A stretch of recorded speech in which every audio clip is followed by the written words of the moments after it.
চরকায় সুতোয় বাঁধা জীবন, ব্যস্ত বাড়ির নারীরা।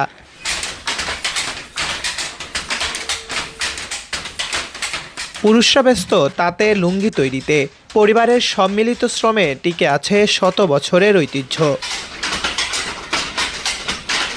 মুন্সিগঞ্জের সিরাজদিখান উপজেলার পাউসার গ্রাম এলাকায় ঢুকতেই চোখে পড়ল উঠান আর খোলা মাঠে লুঙ্গিতে মার দিচ্ছেন তাঁত কারিগররা।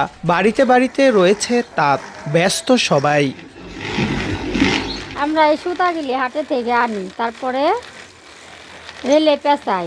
এই লুঙ্গিগুলা অনেক দামি লুঙ্গি, আমরা নিজে হাতে তৈরি করি। এটার 1 নাম্বার সুতে, এটার টিকসই বেশি, একেবারে খেতায় লাগানো পর্যন্ত এই কালারই থাকবে, এটা কালার নষ্ট হবে না।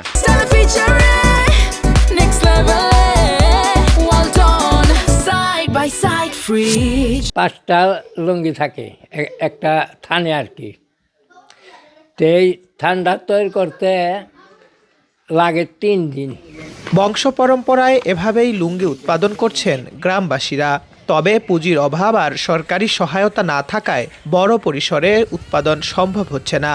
এতে উদ্যোক্তা ও কারিগরের সংখ্যা দিন দিন কমছে, তাই চলছে ধুকে ধুকে।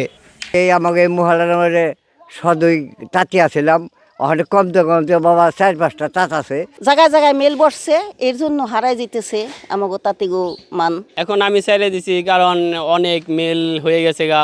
মেল হওয়াতে আমাদের চাহিদা কমে গেছে। তাঁত শিল্প যেটা, এটার মধ্যে যে লাভ, এই লাভে চলতে চায় না, এর জন্য অনেকে চাইরা বিদেশ গেছে গা। যদিও তাঁত শিল্প বাঁচাতে সহায়তার আশ্বাস দিলেন বিসিকের এই কর্মকর্তা। বিসিকের পক্ষ থেকে আমরা সবসময় ক্ষুদ্র উদ্যোক্তা এবং ক্ষুদ্র শিল্প উদ্যোক্তাদের পাশে থাকার চেষ্টা করছি। আশা করি তাঁত শিল্পের এই প্রচার এবং বিকাশের জন্য আমরা তাদের সর্বাত্মক সহায়তা করতে পারব। একসময় পাউসার গ্রামের 2 শতাধিক পরিবার এই পেশায় যুক্ত ছিল। এখন ঐতিহ্য ধরে রেখেছে অর্ধ শতাধিক পরিবার।